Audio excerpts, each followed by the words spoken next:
el destacado. Entonces, vamos a dar por entendido esto del trabajo respiratorio, que está la parte restrictiva y la parte obstructiva, y vamos a ir hablando de algunas patologías de cada uno de los lados. Por ejemplo, la neumonía, que ya dijimos que es una patología restrictiva, que es un proceso inflamatorio agudo del parénquima pulmonar de origen infeccioso. Consideramos que cuando la neumonía afecta a la población general, se llama neumonía adquirida en la comunidad. Esto es cuando yo tengo una neumonía cualquiera. En cambio, cuando estoy en el hospital, se llama neumonía nosocomial o neumonía intrahospitalaria, porque estoy en un paciente que está inmunodeprimido o un paciente que está dentro del hospital. Entonces ya tenemos la neumonía, que es una infección del parénquima pulmonar. Yo creo que se puede preguntar, una infección de un proceso inflamatorio producto de un proceso infeccioso, ¿cierto? Lo que hemos hablado todas estas otras veces, que la infección va a generar entonces una inflamación, y esta inflamación va a determinar con una ocupación alveolar, por lo tanto una patología restrictiva. Puede ser adquirida en la comunidad o puede ser intrahospitalaria como la que aparece ahí. La adquirida en la comunidad es una infección del parénquima pulmonar que afecta a pacientes no hospitalizados y que tiene algunas características de fiebre, tos y síntomas de dificultad respiratoria, junto con la presencia de infiltrados pulmonares en la radiografía de tórax. Tiene fiebre por ser una infección, ¿cierto? La fiebre es uno de los mecanismos de defensa del cuerpo humano y por lo tanto nos va a llevar a que existe fiebre producto de la infección y que va a tener tos y va a tener síntomas de dificultad respiratoria por lo que mencionábamos anteriormente. Va a costar a esta musculatura que el parénquima se expanda porque está ocupado por estos productos de la inflamación y por lo tanto el paciente va a tener signos de dificultad respiratoria. También el paciente con neumonía tiene tos, ¿cierto? Lo típico de la tos es que es una tos con secreciones, con estas secreciones mucopurulentas, medias asquerosas, porque hay un proceso inflamatorio. Por lo tanto, la neumonía tiene un componente principalmente restrictivo, que sería la ocupación alveolar, pero también tiene un componente obstructivo, porque la tos va a estar en la vía aérea y por lo tanto va a costar que va a impedir que el aire pase tan rápidamente de un lado para el otro. La fiebre, la tos y los síntomas de dificultad respiratoria. Que en la radiografía, si ya tenemos radiografía en el futuro, se van a ver estos infiltrados pulmonares que se refieren a que está ahí habiendo una condensación producto de la inflamación. Epidemiología no le va a importar mucho, tercera causa de muerte, 50% de los decesos, ¿cierto? Existe ahí la neumonía en el menor de un año y en el mayor de 65 años respectivamente, ahí afecta. Principales etiología, el Staphylococcus pneumoniae. Esto puede ser preguntado. Principal mente que lo caracteriza, que lo origina, es el Staphylococcus pneumoniae. Ahí también aparece uno del pneumoniae. Patogenia. Y esto sí puede ser un poco interesante. En la patogenia, esto es cómo se llega a producir esta infección respiratoria. El mecanismo habitual de producción de la neumonía es la colonización previa de las vías aéreas superiores por microorganismos potencialmente patógenos y la aspiración posterior de secreciones orofaringeas contaminadas. O sea, entra primero por la vía aérea superior y después llega a la vía aérea inferior donde hace su mayor efecto. ¿Cuáles factores favorecen que alguien tenga neumonía? El alcohol, el tabaquismo, la deshidratación, la edad avanzada, las enfermedades crónicas de la vía aérea y algunos fármacos también. Principalmente, vamos a poner por acá, esta de acá, ¿cierto? La colonización, que va a hacer que tengamos ahí nosotros algunos elementos que nos pueden decir que está el virus dentro de nosotros. Después la aspiración, que va a hacer que este virus entre hacia la vía aérea inferior, virus o bacteria, y que en relación a los mecanismos de defensa, que es lo que veíamos el otro día, ¿cierto? Los neoespecíficos y los específicos, van a estar luchando contra estos agentes a través de la colonización y a través de la aspiración, y si es que se ven sobrepasados por los mecanismos de defensa, vamos entonces a desarrollar neumonía. Este cuadro también es muy importante porque el sistema respiratorio está constantemente expuesto a algunos agentes causales. El agente respiratorio, la vía respiratoria es una puerta de entrada muy directa hacia la vía aérea inferior. El sistema respiratorio es un sistema abierto, no tiene muchos filtros cerrados, no es como la piel que nos protege por todos lados, no es como llegar al corazón, no es como llegar a algún otro lado. El sistema respiratorio, si yo, por ejemplo, no sé, alguien está fumando cerca mío y yo siento olor a cigarro, esa partícula de tabaco entró hacia mi vía aérea inferior y posiblemente pudiese llegar incluso hasta el alveolo. Por eso el coronavirus y todas estas otras patologías son tan complejas, porque están en el ambiente y el sistema respiratorio hace que entren y ahí empiezan a desarrollar entonces la enfermedad. De aquí yo tendría esta diapositiva también como interesante. Colonización, aspiración versus mecanismos de defensa, y si es que no se le apoyan los mecanismos de defensa, nos vamos a la neumonía. Y ustedes seguramente algunos todos tuvieron neumonía en algún momento. ¿Cuál es el principal tratamiento para la neumonía? ¿Qué me podéis decir ahí rápido para que no perdamos mucho tiempo? Que abra su micrófono y mencione cuál es el principal tratamiento contra la neumonía.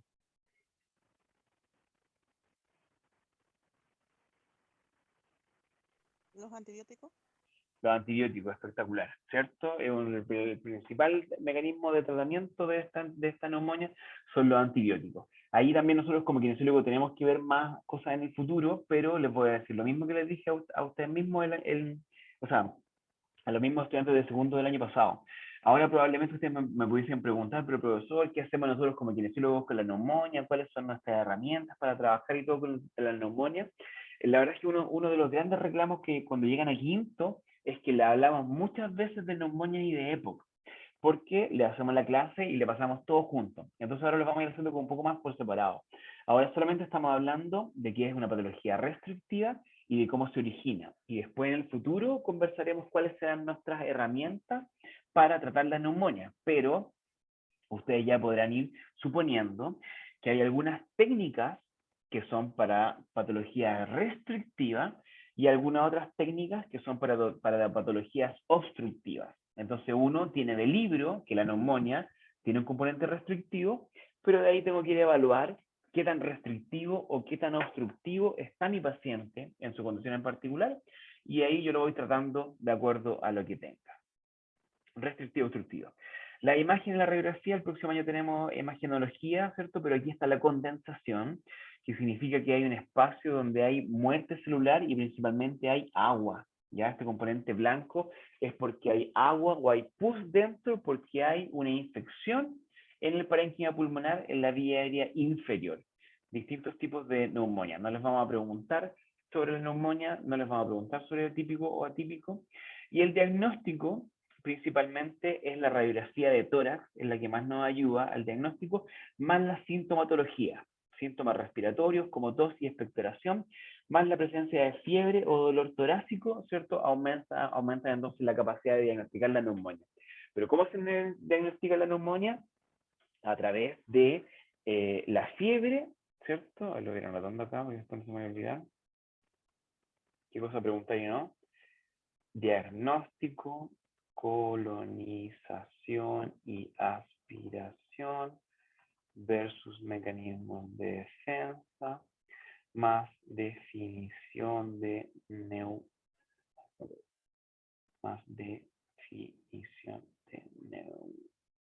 neumonía, ¿cierto? Que sería diagnóstico, estaría la radiografía, más los síntomas, como fiebre, más tos, más dolor torácico y síntomas de dificultad respiratoria. ¿Sí? Neumonía.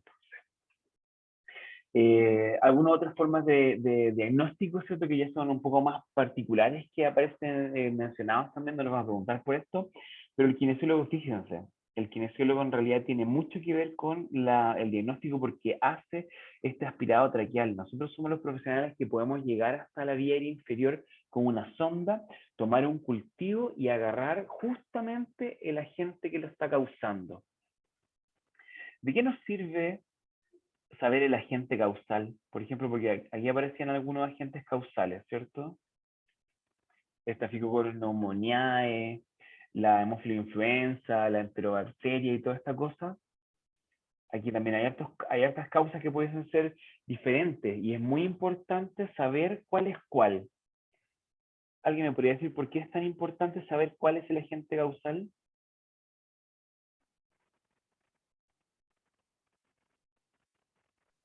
¿Profe? Sí. Perdón. Puede ser, por ejemplo, a la hora de la medicación, que no todos los agentes respondan de la misma forma, y también el tiempo en el que actúan, porque Ujú. tal vez uno se demore, no sé, 5 días y otro tal vez se demore 10 y haya más tiempo para actuar y se pueda actuar en otras fases como de invasión del patógeno. ¿Cierto? Lo más importante es identificar el agente causal para darle el tratamiento específico. Por un lado, para saber cuál es el tratamiento más específico y más eficiente para ese virus y bacteria, pero también para impedir la resistencia bacteriana, para impedir la resistencia a los antibióticos bacterianos. Si yo tengo una población bacteriana y mato todos los bichos menos uno, ese uno se va a multiplicar y va a formar la generación 2, y la generación 2 es resistente al antibiótico número 1.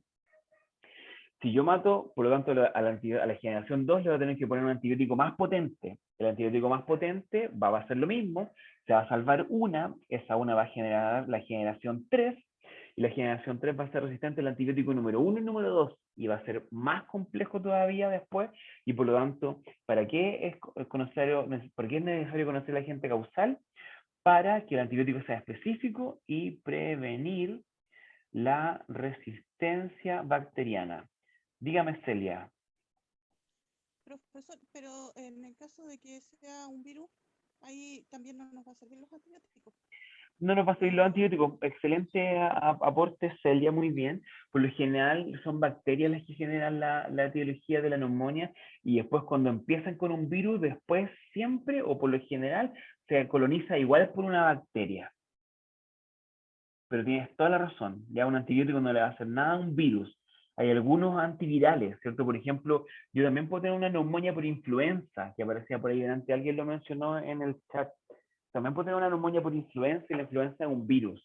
Y ahí yo probablemente no lo voy a tratar con antibióticos. Voy a evaluar si es que tiene alguna colonización de antibióticos, pero las infecciones virales por lo general se pasan solas, y el tratamiento que se le hace a los pacientes, en primera causa, o sea, lo que más normal que se le hace es como el trioval, que el trioval lo único que hace es que disminuye los síntomas para que la persona esté más cómoda, le baja la fiebre, le entrega un poco más de energía de efedrina para que ande con más energía, pero no va a atacar directamente al agente causal. Muy buena acotación, Celia. profesor, tengo una consulta.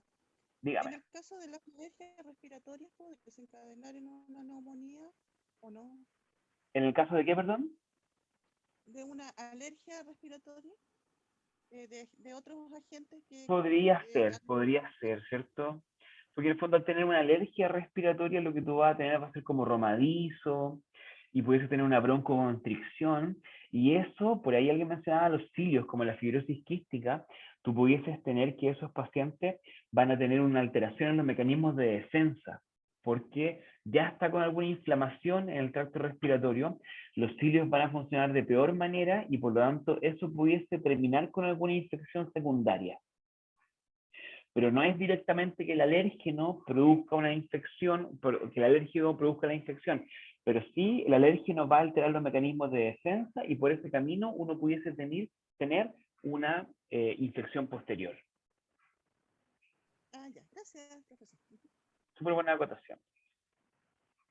Patogenia, mecanismos de defensa y diagnóstico. Perfecto. Pronóstico.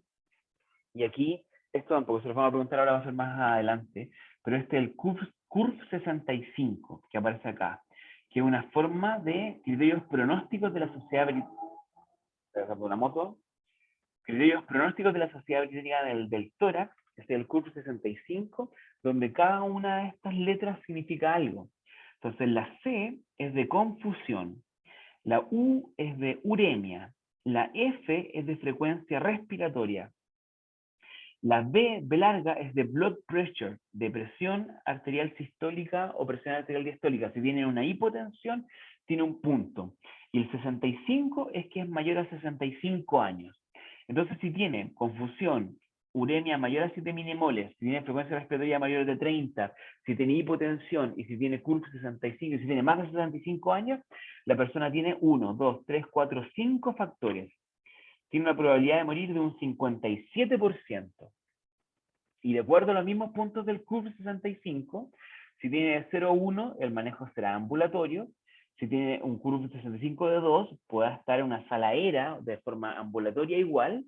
Y de 3 o más, se va hacia una hospitalización.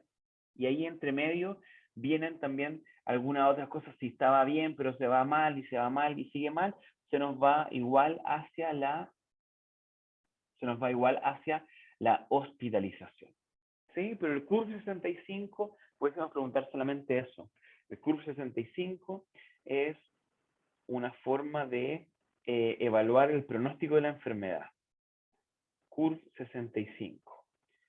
Evalúa pronóstico de la enfermedad, de la neumonía como la que estábamos hablando. ¿Sí? Tengo una consulta. ¿Por qué se ocasiona la uremia? Porque es como una forma de que el cuerpo está frente a un proceso inflamatorio. Entonces, al aumentar la permeabilidad vascular, aumenta también estos minimoles que son excretados. Y al tener un número mayor, significa que estás frente a un proceso inflamatorio. Ah, ya, gracias. Perfecto. Entonces, neumonía, una patología restrictiva, pero que también tiene alteraciones desde el punto de vista obstructivo. Y después viene el que les vamos a mencionar también 1.000.000 de veces, que es el EPOC. El EPOC es la otra patología que hablábamos que teníamos un problema en el paso del aire. Ya igual tiene algún problema en el parénquima, pero tiene un problema principalmente obstructivo en el paso del aire, donde está caracterizado por una limitación al flujo aéreo persistente, generalmente progresivo y asociado a una respuesta inflamatoria exagerada de las vías aéreas y del parénquima pulmonar frente a partículas o agentes nocivos. Lo principal del EPOC es que tiene una causa, como que tiene un agente nocivo, que principalmente es el cigarro. Puede ser también la contaminación, puede ser alguna contaminación laboral, ¿cierto? Si el paciente trabaja, si la persona trabaja, por ejemplo, en alguna fábrica de almohadas, me tocó un paciente que trabajaba armando almohadas, tanta pluma le generaba entonces algún tipo de alteración en ese sentido. ¿Sí? A ver, espérenme un poquito a ver si me puedo cambiar ahora de acá.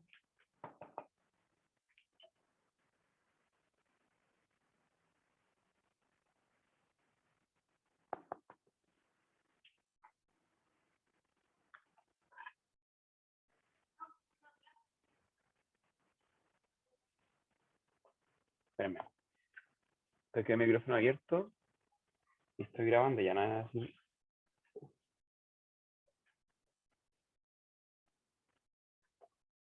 Ya, seguimos entonces.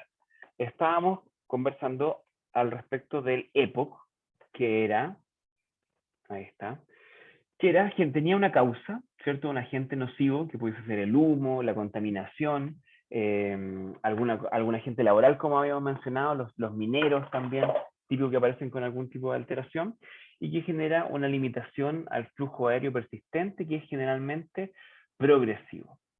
Está caracterizada por una limitación crónica del flujo aéreo, una respuesta inflamatoria, una exagerada, usualmente progresiva, es irreversible, se acompaña de algunos síntomas sistémicos también, ahí los vamos a mencionar más adelante, y tiene algunos factores de riesgo que son fácilmente reconocibles, como tabaquismo, exposición a humo, leña o contaminantes del ambiente laboral.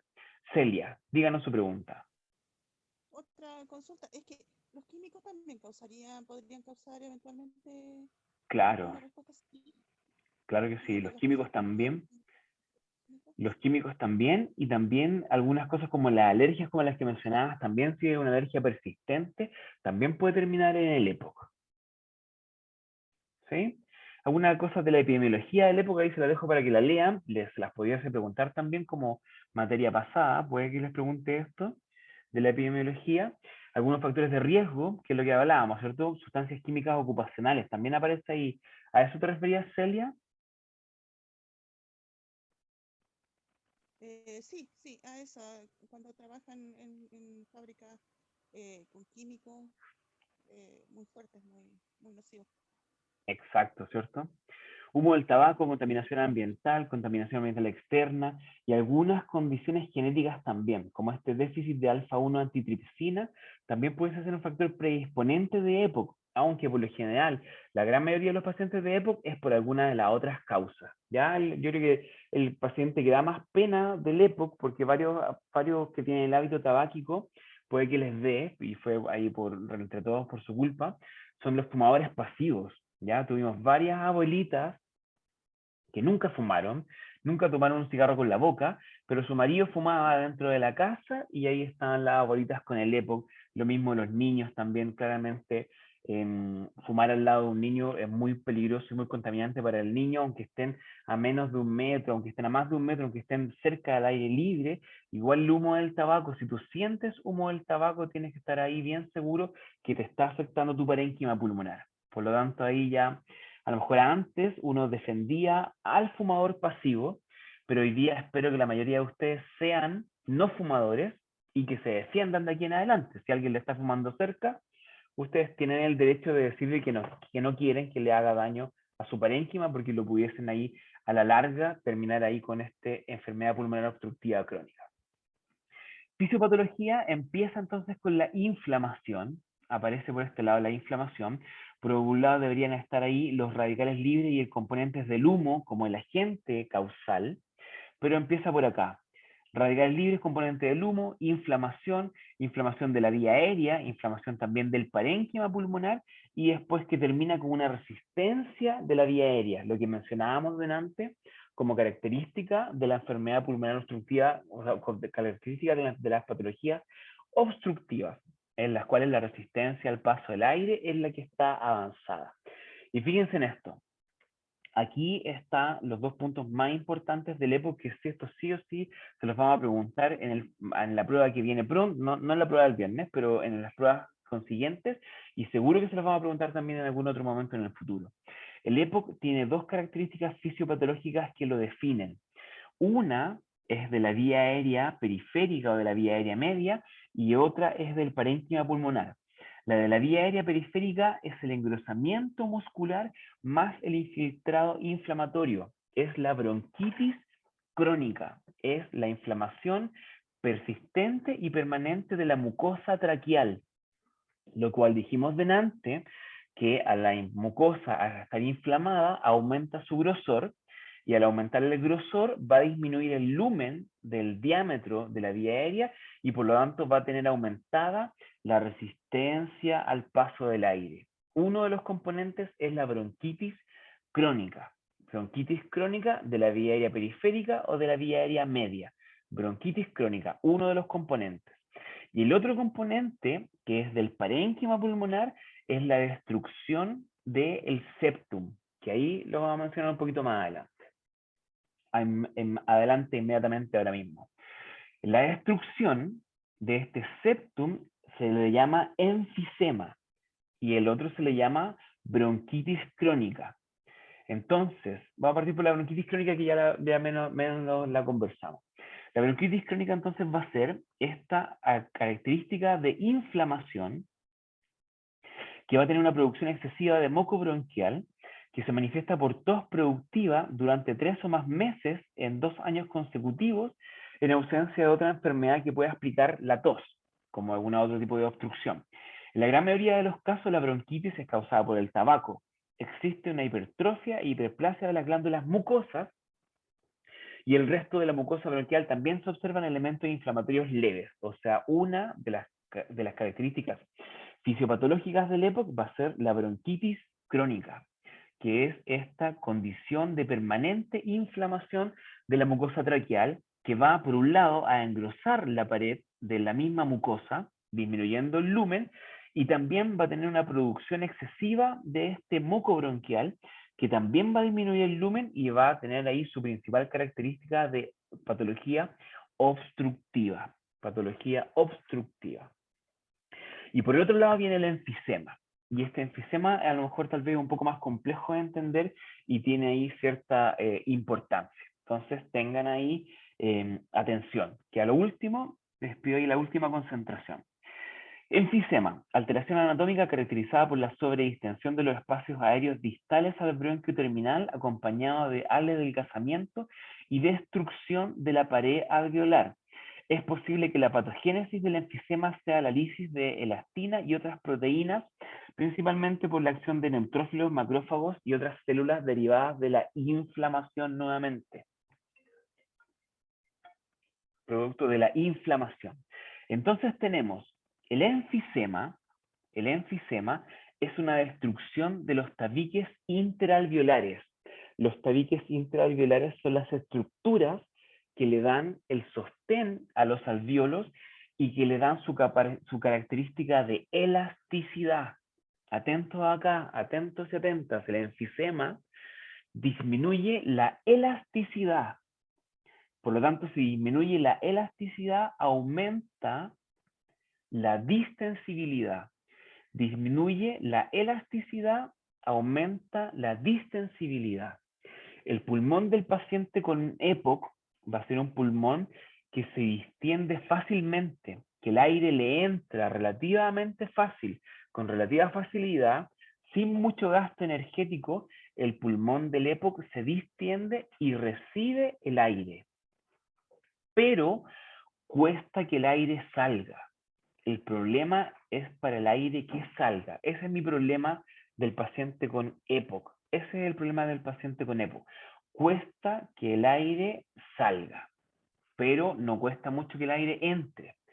Y si cuesta que el aire salga, mi principal problema de que el aire salga es que no va a alcanzar a salir por completo y algo de aire se va a quedar adentro, produciéndose el atrapamiento aéreo y la hiperinsuflación dinámica.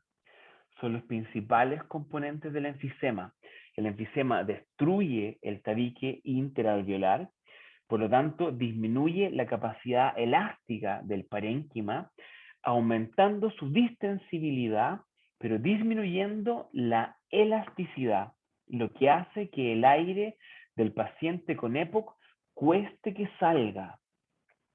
Por lo tanto, el paciente con EPOC, su expiración, que dijimos que normalmente era un proceso pasivo, en el paciente con EPOC puede ser un proceso activo.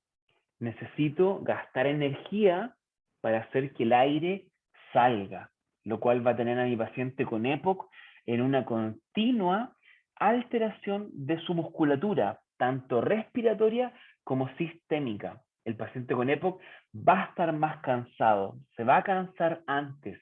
Si tú le haces un pequeño esfuerzo al paciente con EPOC, se va a cansar exageradamente.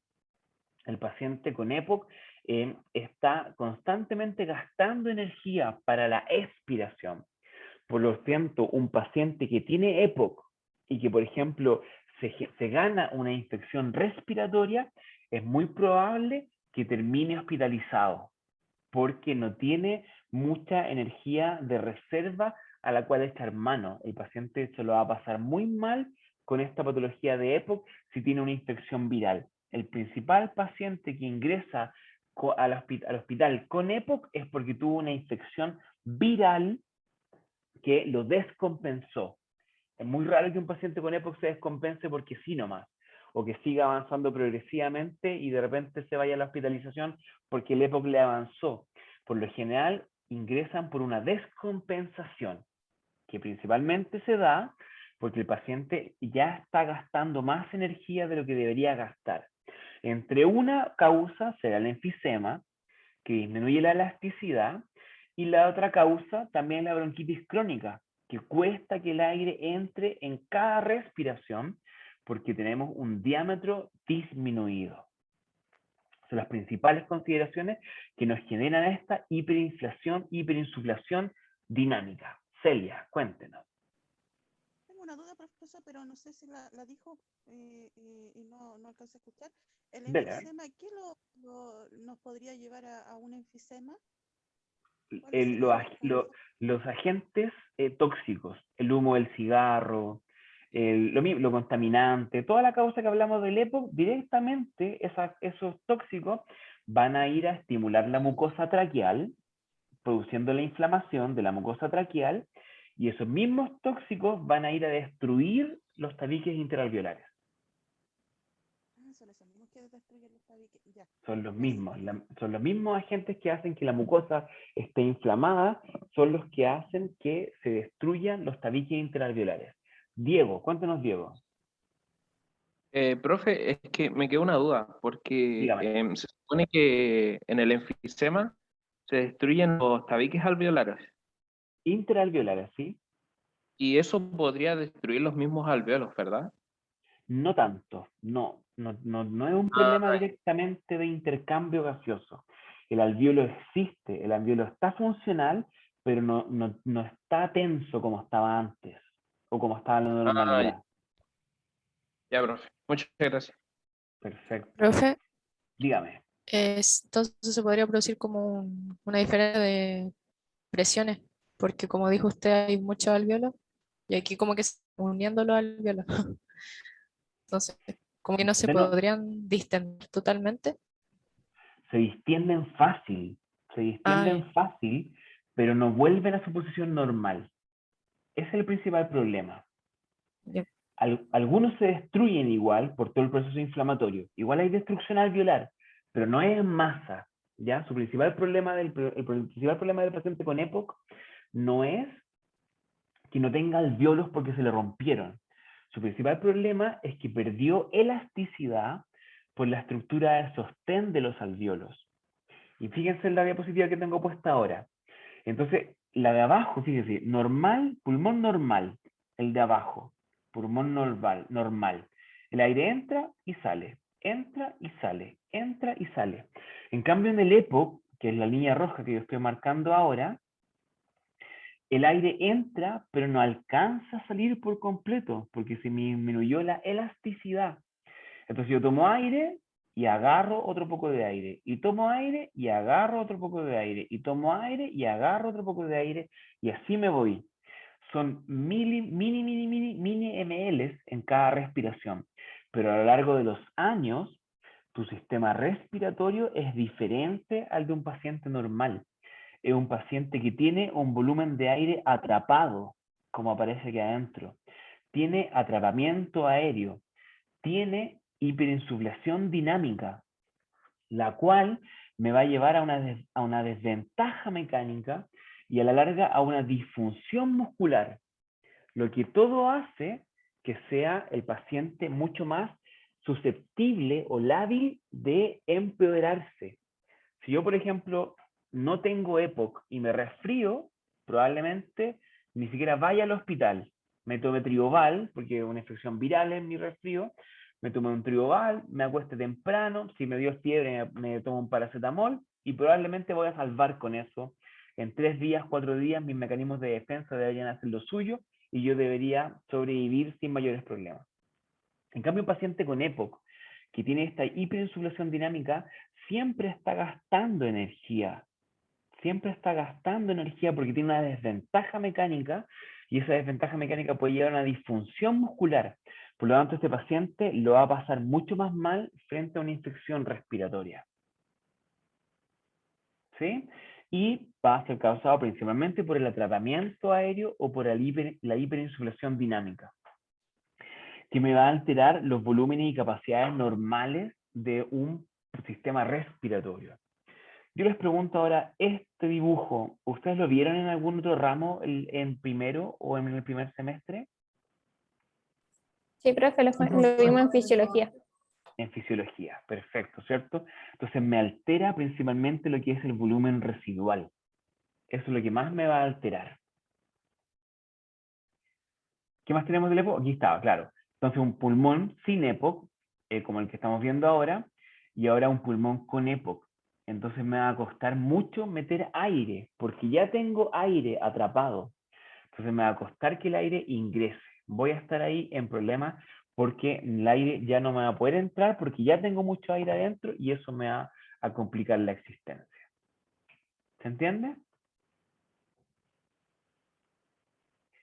Lo mismo, la desventaja mecánica, al tener tanto aire adentro, la zona de aposición del diafragma va a disminuir y el diafragma va a ser menos eficiente. Entonces el paciente, la persona, va a tener que gastar energía más de lo normal constantemente para mantener la respiración de una buena manera. Porque tiene una desventaja mecánica, porque tiene una hiperinsuflación dinámica, porque tiene enfisema, porque la enfisema es la destrucción de los tabiques alveolares, intraalveolares, y esto hace que se disminuya la elasticidad. Fíjense que es lo contrario de la patología restrictiva. En la patología restrictiva, la elasticidad está aumentada, pero disminuida la distensibilidad. En esta patología obstructiva, en el EPOC, porque no pasa en el asma, solamente en el EPOC está aumentada la distensibilidad y disminuida la elasticidad. Pasa lo contrario, en el EPOC. La zona de aposición. El punto de isopresión ya es un poco más complejo, y lo vamos a ver en el futuro, y las manifestaciones clínicas del EPOC serán los antecedentes tabaco, exposición a humo, y la anamnesis, una disnea, que es la sensación de falta de aire, ¿ya? Yo no puedo decir, por ejemplo, Celia, me acuerdo su nombre, Celia, yo no puedo decir que Celia tiene disnea. Yo puedo decir que Celia, suponiendo Celia, tiene dificultad respiratoria.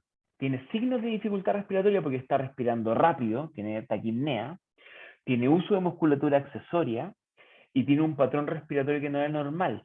Celia tiene signos de dificultad respiratoria, pero yo no puedo decir que Celia tiene disnea. Ella debe referir la disnea. La disnea es la sensación de falta de aire o la sensación de dificultad respiratoria. En la anamnesis también me va a aparecer tos y expectoración. El paciente me va a decir que está con tos y expectoración constante, que siempre le da, cada cierto tiempo me da tos, me dura 3 meses por lo menos esa tos. Ya tengo el antecedente de la anamnesis de que tiene disnea. Y en el examen físico, yo voy a encontrar signos de hiperinsuflación y voy a encontrar signos de obstrucción. Los signos de obstrucción, y todo esto lo vamos a ver en tercero principalmente, pero el paciente con EPOC tiene una característica particular. Vamos a ver si es que aparece por ahí. El diagnóstico me parece que no le puse el dibujito del hombre. No, bronquiectasia no pasamos acá. Entonces, los signos de hiperinsuflación, principalmente, y anótense, está por ahí en alguna parte, es el tórax en tonel. El tórax, un tonel es como un barril, o sea, una cosa que es como recta y cilíndrica.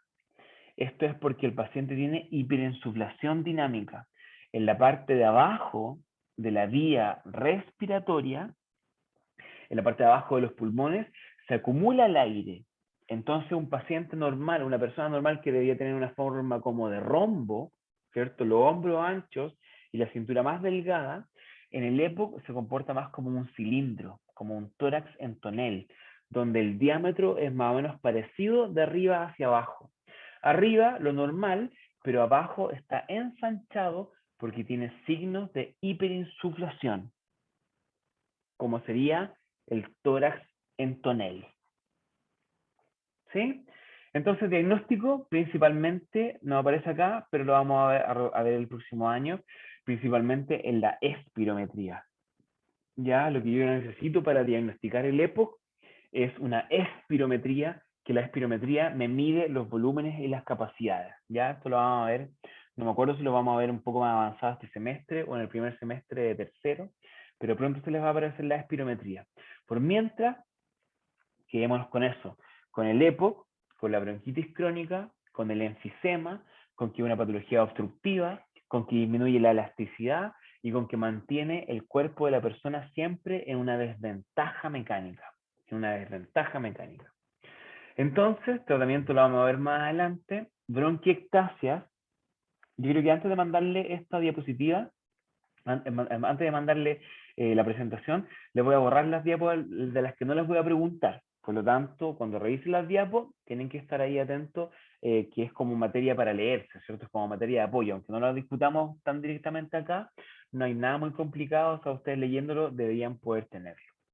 Bronquiectasias es una enfermedad bronquial inflamatoria crónica con dilatación irreversible de la luz bronquial que puede producirse por diversas causas, que es bien parecido al EPOC, ¿ya? Es una infección bronquial crónica, también tiene un agente causal, pero esto es de los bronquios, ¿ya? No me afecta al parénquima. La bronquiectasia es desde los bronquios, es una inflamación particularmente de los bronquios. Las bronquiectasias pudiesen ser parte del EPOC, pero no es lo mismo. En las bronquiectasias se afectan los bronquios y no se afecta el parénquima pulmonar, como en el EPOC. Tiene tos persistente, tiene excesiva producción de expectoración, tiene infecciones respiratorias recurrentes. Fíjese que tiene una dilatación bronquial permanente. Ojo con este. Igual se comporta como una patología obstructiva, la bronquiectasia. Se comporta como una patología obstructiva por la expectoración diaria, por la excesiva producción de expectoración diaria. Tiene alteraciones de disnea, hemoptisis, sangrado por la nariz, dolor torácico, o sea, sangrado en la expectoración, dolor torácico, falla respiratoria, algunas otras cosas más importantes, pero principalmente disnea. Ya aparece con la sensación de dificultad respiratoria porque es una patología obstructiva. Piense en bronquiectasia si es que la tos es persistente en pacientes no fumadores, hemoptisis de causa no evidente, lenta recuperación de infecciones respiratorias bajas y aparición de pseudomonas en la expectoración como una complicación ya más tardía, que aparecen ahí una infección bacteriana en esta infección que originalmente pudiese pasar por algún agente nocivo, como la bronquiectasia, ¿cierto? Un agente nocivo como el humo de nuevo, algunos agentes químicos, pudiesen producir esta bronquiectasia, que después igual va a terminar con un agente de neumonía. Pero bronquiectasia, una patología obstructiva, nuevamente, que es lo que más queríamos saber, ¿cierto? También está la etiología por las infecciones respiratorias asociadas al EPOC, aparece, asociadas al asma también aparecen, y en algunas otras cosas menos evidentes. Patogenia, y yo creo que con esto terminamos. La patogenia de bronquiectasia, porque esto me interesa. Aparecen algunos agentes causales. Hipogamaglobulinemia, que es una disminución de los mecanismos de defensa. Disfunción ciliar, que es una disfunción de los mecanismos de defensa específicos.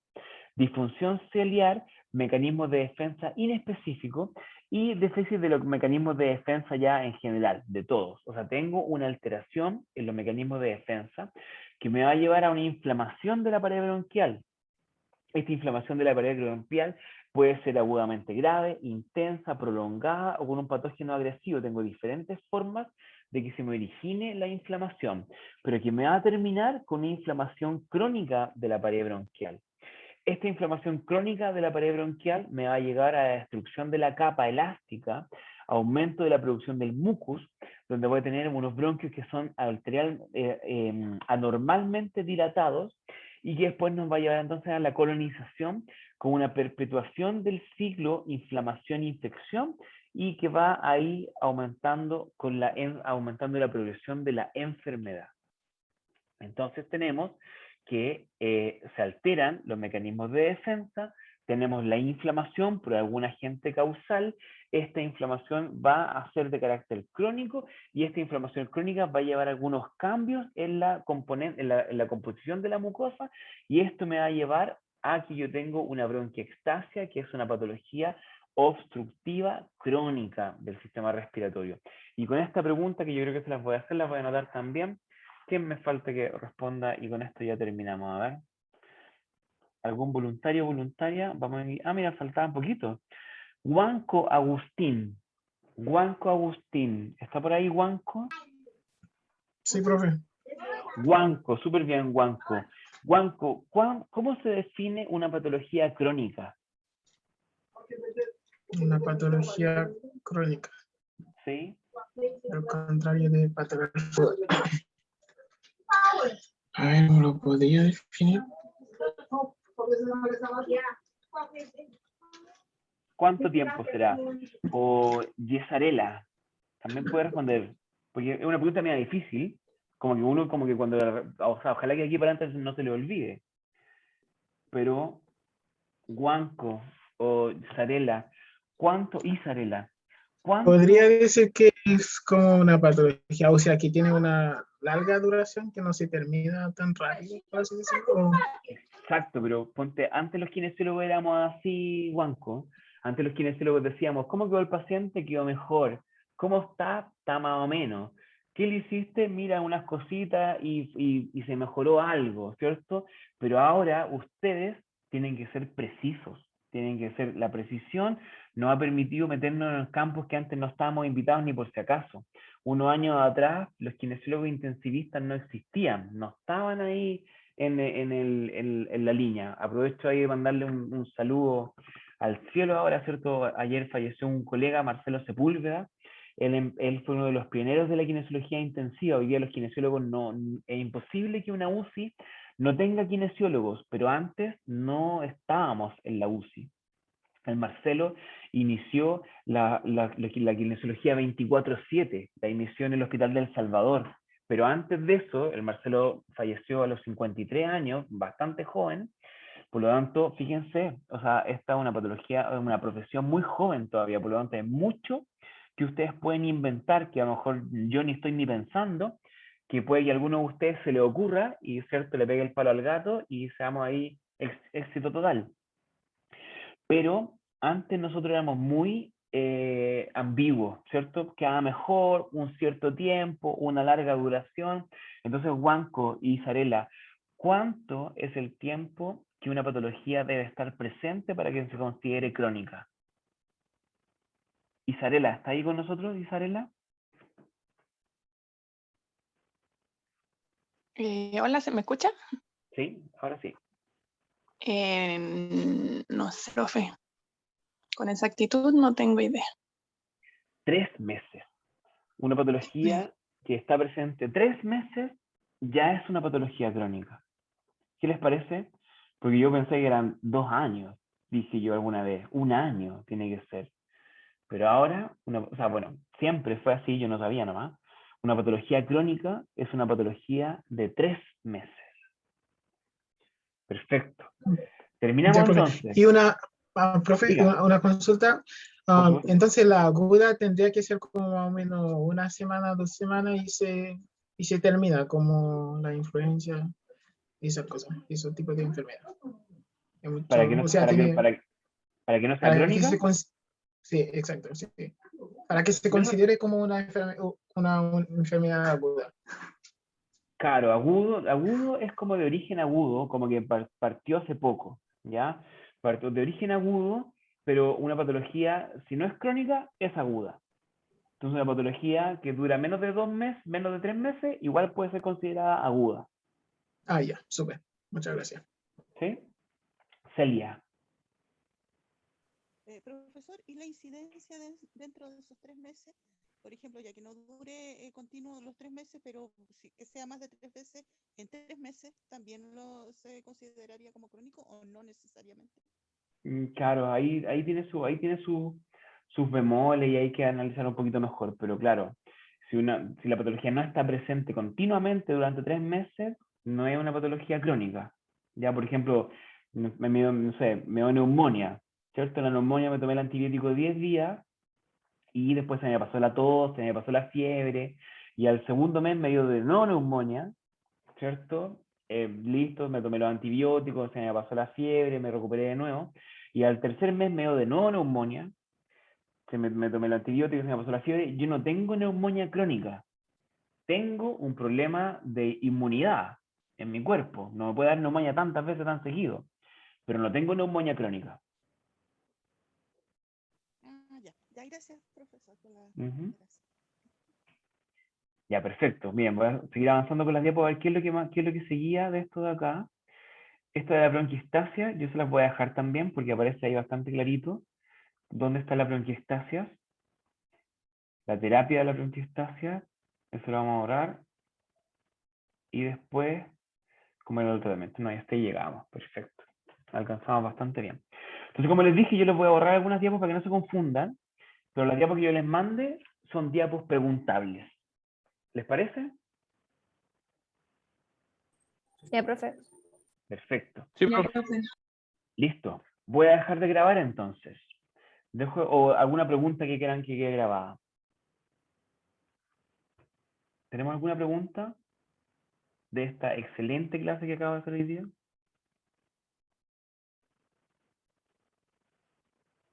No, profe. Creo No, todo profe, quedó todo claro. Perfecto, ya estoy molestando ya, pero sí. Gracias, Carolina, por prender su pantalla. Ver la foto, no, me hizo, mi corazón se movió un poquito, pero esta era la foto nomás. Nosotros nos alimentamos de las cámaras prendidas, somos así como que las necesitamos de repente, porque en el fondo es como la sensación de que están con nosotros, de que estamos juntos en esta cuestión, porque la educación antes era así, pues a mí me lo hicieron así, yo me sentaba en la silla y me mandaban cuestiones para yo aprenderme, ¿cierto? Y después probablemente a las 3 meses ya se me había olvidado todo lo que había aprendido. Pero hoy día, no he dejado de grabar todavía, no. Pero hoy día, lo voy a dejar grabado para que les quede, pero hoy día es importante la participación de ustedes, ¿ya? La telemedicina existe, la teleeducación funciona, pero requiere, ¿qué es lo que requería? Era, bueno, de la parte técnica, claramente, de las TICs, pero requiere de la comunicación entre ambos interlocutores, que serían ustedes y nosotros.